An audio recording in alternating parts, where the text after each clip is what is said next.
நான் டாக்டர் மகாலட்சுமி பெரம்பூர் அபிஜய் மருத்துவமனையில் குழந்தையின்மை நிபுணராக இருக்கிறேன். இந்த மகளிருக்காக நிகழ்ச்சியில் உங்கள் எல்லாரையும் சந்திக்கிறதுல மிக்க மகிழ்ச்சி. இந்த எபிசோடில் நம்ம இன்றைக்கி என்ன பார்க்க போகிறோம் அப்படின்னு பார்த்தீங்கன்னா, கருவுற்ற காலம் பிறகு, அதாவது டெலிவரிக்கு அப்புறம் முக்கியமான இது என்னென்ன ஒரு லேடி கன்சிடர் பண்ணணும் அப்படின்றத பற்றி இன்றைக்கி பார்க்கலாம். அதாவது கருவுற்று இருக்கிற காலத்தில் வரைக்கும் எல்லா லேடிஸும் பார்த்திங்கன்னா ரொம்ப கேர்ஃபுல்லாக இருப்பாங்க. ஏன்னா அவங்களுக்குள்ளார பாப்பாவை சுமந்துட்டு இருக்காங்கன்றது அவங்களுக்கு தெரியும். ஆனால் அதே இது டெலிவரி ஆன பிறகு அவங்களுக்கு அந்த பயம் குறைஞ்சிரும். அதுக்கப்புறம் அவங்களுக்காக எடுத்துக்கக்கூடிய கேரை கூட ரொம்ப ரொம்ப ரொம்ப குறைச்சிருவாங்க. ஒரு சிலர் தான் அதுக்கப்புறம் அவங்களுக்கும் ரொம்ப முக்கியத்துவம் கொடுத்து எடுத்துக்குவாங்க. எந்த ஒரு லேடியுமே பார்த்திங்கன்னா மாசமாக இருக்கிற காலத்தில் 300 கிலோ கேலரி உணவு அதிகமாக எடுத்துக்கணும். அதாவது அவங்க எப்பொழுதும் எடுக்கிறதோட மாசமாக இருக்கும்போது 300 கிலோ கேலரி அதிகமாக பால் இல்லை ப்ரோட்டீன் ரிச் ஃபுட் அந்த மாதிரி எடுத்துக்கணும்.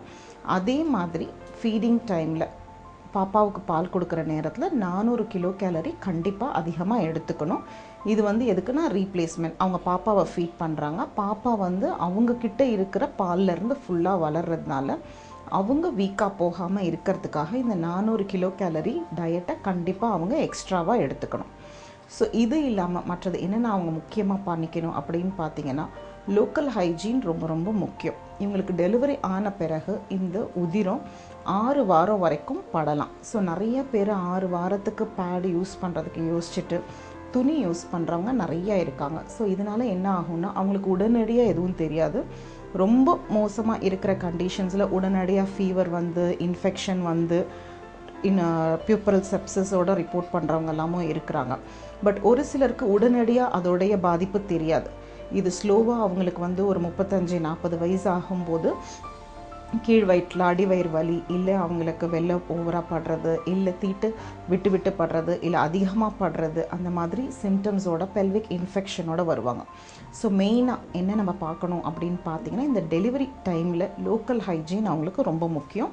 கண்டிப்பாக துணி யூஸ் பண்ணக்கூடாது. அது 6 வாரம் இல்லை 7 வாரம் தீட்டு பட்டால் கூட டிஸ்போசபிள் பேட்ஸ் தான் கண்டிப்பாக யூஸ் பண்ணணும். அதுக்கு அடுத்து பார்த்தீங்கன்னா, இவங்க ஃபீடிங் டைம் ஃபுல்லாக பாப்பாவுக்கு பிரெஸ்ட்டை நல்லா க்ளீன் பண்ணிவிட்டு, நிப்பிள்ஸை நல்லா க்ளீன் பண்ணிவிட்டு, ஒரு ஃபீடும் கொடுக்கறதுக்கு முன்னாடி 2 பக்கமும் நல்லா க்ளீன் பண்ண பிறகு தான் ஃபீட் பண்ணணும். அண்ட் பாப்பா ஃபீடிங் முடித்த பிறகு திரும்ப பிரெஸ்ட்டை நல்லா க்ளீன் பண்ணிடணும். க்ளீன் பண்ணாமல் அப்படியே கொடுக்கறதுனால பாப்பாவுக்கு நிறைய இன்ஃபெக்ஷன் உள்ளுக்குள்ளார போகிறதுக்கு வாய்ப்புகள் ஜாஸ்தி. ஸோ மெயினாக நம்மளுக்கு பாப்பாவுக்கு எதிர்ப்பு தன்மைன்றது 1 வயசு 2 வயசு வரைக்கும் ரொம்ப குறைவாக இருக்கும்.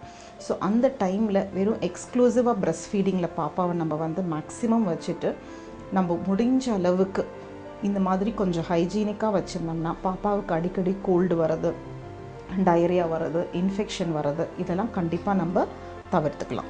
இதுக்கு அடுத்து பார்த்தீங்கன்னா, டெலிவரி ஆன கையோட சில லேடிஸ்க்கு கொஞ்சம் டிப்ரெஷன் மாதிரி வரலாம், மன அழுத்தம் ஏற்படலாம். அது ஏன்னா டெலிவரின்றது 10 நாள் சுமந்த கருவை ஒரே நாளில் அவங்க டெலிவர் பண்ணிடுறாங்க. ஸோ அந்த மாதிரி டெலிவர் பண்ண பிறகு அவங்களுக்கு ஒரு மன அழுத்தம் ஏற்படுறது நார்மல். இந்த மன அழுத்தம் ஏற்படுற காரணத்தினால கண்டிப்பாக இந்த டெலிவரி ஆன டைமில் இவங்களுக்கு ஹஸ்பண்டோட சப்போர்ட் சைக்கலாஜிக்கலாக இமோஷ்னலாக கண்டிப்பாக இருக்கணும். முக்கால்வாசி லேடிஸ் பார்த்திங்கன்னா, அந்த டெலிவரி ஆகிற டைமில் அம்மா வீட்டுக்கு போய்டுறது ஒரு இயல்பு. போயிட்டு பாப்பாவுக்கு ஒரு 5 மாதம் 6 மாதம் ஆன பிறகு திரும்பி வருவாங்க. ஒரு கணவனுக்கும் மனைவிக்கும் கான்ஃப்ளிக்ட், மெயினாக சண்டை நிறைய நடக்கக்கூடிய காலகட்டம் பார்த்திங்கன்னா இந்த டெலிவரி ஆகிற டைம் தான். ஏன்னா அந்த நேரம் இவங்க இங்கே டிப்ரெஷனில் இருப்பாங்க. இவங்க ஏதாவது பேச, அவர் ஏதாவது சொல்ல, கண்டிப்பாக இந்த நேரத்தில் அவங்களுக்கு மன வேறுபாடு நிறைய ஏற்படுறதுக்கு வாய்ப்புகள் இருக்கும். ஸோ ஃபீடிங் பீரியட் ஃபுல்லாக அவங்க கால்சியம் டேப்லெட் கண்டிப்பாக எடுக்கணும்.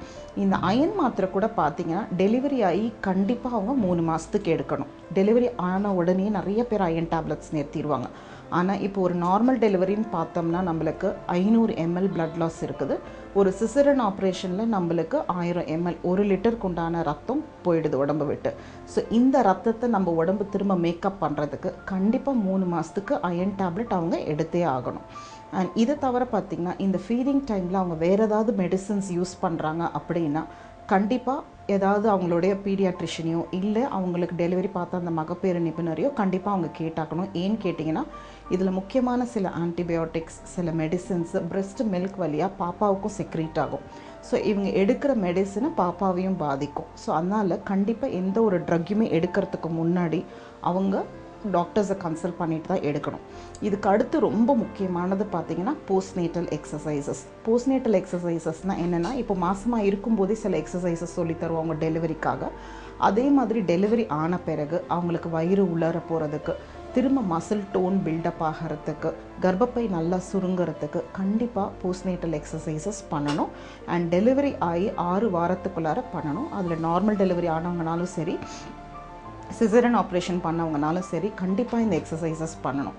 பண்ணாதவங்களுக்கு உடனே எந்தவித பாதிப்பும் தெரியாது. அவங்க ஒரு 45-50 வயசு ஆகும்போது பார்த்திங்கன்னா கர்ப்பப்பை கீழே இறக்கம் கொடுக்கறது, ப்ரொலாப்ஸ்ன்னு சொல்லுவோம். ஸோ இந்த மாதிரி பிரச்சனைகள் வரும். இந்த எக்ஸசைசஸ் எல்லாமே பார்த்திங்கன்னா மேக்ஸிமம் ஒரு நாளைக்கு அவங்க 20 நிமிஷம் பண்ணாங்கன்னா போதும். அதுக்கு மேலே ரொம்ப ஸ்ட்ரெயின் பண்ணி பண்ணணும்னு கிடையாது. இல்லை அவங்களுக்கு டைம் கிடைக்கும்போது, பாப்பா தூங்கும்போது ஒரு 15-20 நிமிஷம், காலையில் ஒரு 20 நிமிஷம், ஈவினிங் ஒரு 20 நிமிஷம் பண்ணாங்கன்னா போதும். பாப்பா பிறந்து ஒரு 3 மாதம் வரைக்கும் கண்டிப்பாக பண்ணுறது நல்லது. அதுக்கப்புறமும் அவங்களுக்கு டைம் இருக்குது, வயிறு உள்ளுக்குள்ளார போகலை, வயிறு லூஸாக இருக்குதுன்னா கண்டினியூ பண்ணுறது நல்லது. இது தவிர மற்றபடி மாதமாக இருக்கும்போது சுகர் இருந்திருந்தாலோ பிபி இருந்திருந்தாலோ இந்த பேஷண்ட்ஸ் ஃபாலோ அப்பில் சுகர் பிபி எல்லாம் நார்மலாக இருக்குதா அப்படின்றத செக் பண்ணிக்கிட்டே இருக்கணும். இது நான் இப்போ உங்களுக்கு சொல்லியிருக்கிறது முக்கியமானது.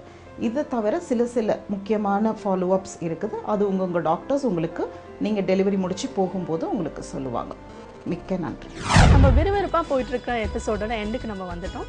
But you guys don't worry, ஏன்னா நாளைக்கும் இதே மாதிரி ஒரு எக்ஸைட்டிங் எபிசோட நான் உங்களை சந்திக்க போகிறேன். Till then, you guys stay beautiful, take care and have fun.